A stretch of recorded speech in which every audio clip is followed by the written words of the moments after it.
اس نے زمروش کی خوشی کی خاطر قدم اٹھائے۔ رضا کے چہرے پر فخریہ مسکراہٹ پھیل گئی تھی۔ اس نے سوچ لیا تھا کہ اس بچے کو ہرانا تو اس کے بائیں ہاتھ کا کھیل ہے۔ وہ اپنی پوزیشن پر آ گیا۔ وہیں شفیق صاحب کو بھی اس پر پورا یقین تھا۔ رضا، بی کیئرفل، ہی از آتھسٹک۔ شفیق صاحب نے اسے مہابیر کی کمزوری کی اطلاع دی۔ رضا نے سن کر بھی انسنی کر دی۔ مہابیر تھوک نکل کر گلا تر کرتا لمبا سانس لے کر لائن کے اندر آیا۔ Come on Mahabir, you can do it. Zamrosh نے اس کی حوصلہ افزائی کرتے صدا لگائی۔ رضا نظروں کا رخ گھما کر زمروش کے سمت کیا۔ اس کی ایک جھلک پر وہ پلکیں جھپکانا بھول گیا۔ فیروزی کلر کا بلوچی ڈریس، زیب تن کے بھاری کام والا دوپٹہ، سرپلی ہلکے میک اپ میں مسکراتی نازک حسینہ۔ یہاں زمروش کو دیکھ رہا تھا، وہاں مہابیر اسے۔ اس کی نظر زمروش پر پا کر ہر حساس شوہر کی طرح مہابیر کے دل میں بھی شعلہ بھڑکا تھا۔ لوہے کی پتلی راڈ جسے فینسنگ کے دائرے میں فوائل کہا جاتا ہے، اس کے ہینڈل پر گرفت مضبوط ہو گئی۔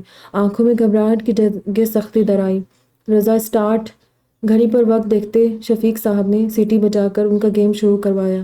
پہلے وار کا موقع رضا کو دیا گیا۔ وہ اپنی جگہ پر ہی کھڑے آگے پیچھے ہونے لگا۔ مہابیر اسے دیکھا دیکھی ایک پیر پیچھے کر کے اس کے وار کا منتظر تھا۔ رضا نے فوائل بڑھائی، مہابیر تیزی سے پیچھے ہوا۔ پھر مہابیر نے اپنا فوائل آگے کیا تو رضا نے قدم پیچھے اٹھائے۔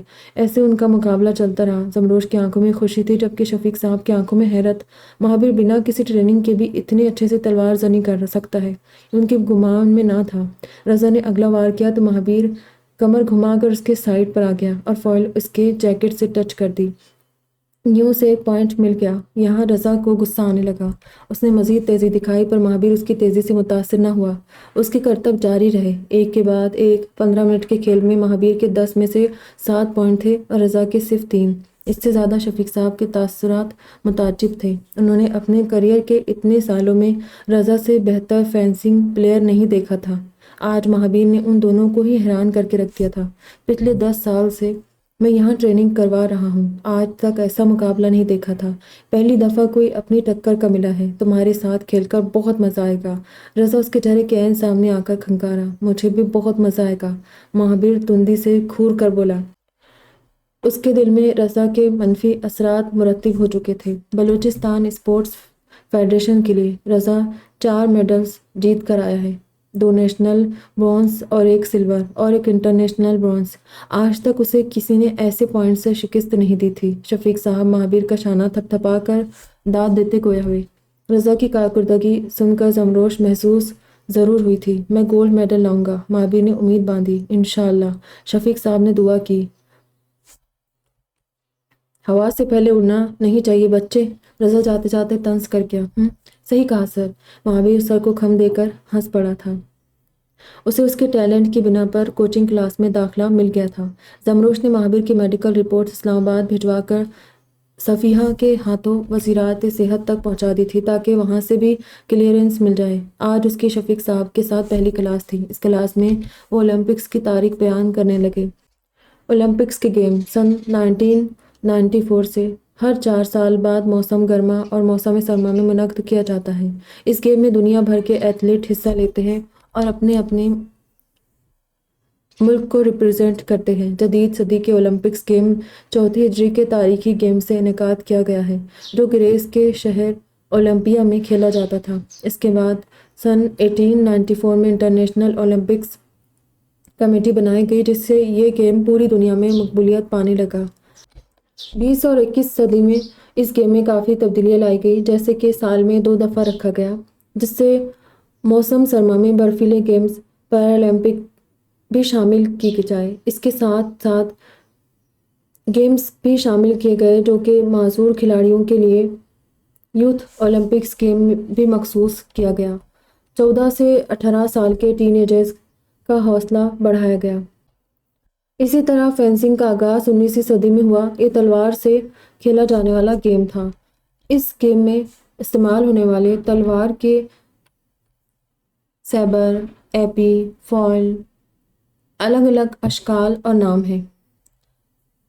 رول کے مطابق اٹیک اور ڈیفینس کے لیے استعمال ہوتے ہیں۔ کبھی کبھی ایک فینس کو تینوں ایونٹ میں کھیلنا پڑتا ہے پر اکثر صرف ایک میں مہارت حاصل کرنی ہوتی ہے۔ اے پی اور فوائل ایسے وہ ایونٹ ہے جس میں کھلاڑی کو مقابل شخص کو ہتھیار کے نوک سے ٹچ کر کے پوائنٹ ملتا ہے، جبکہ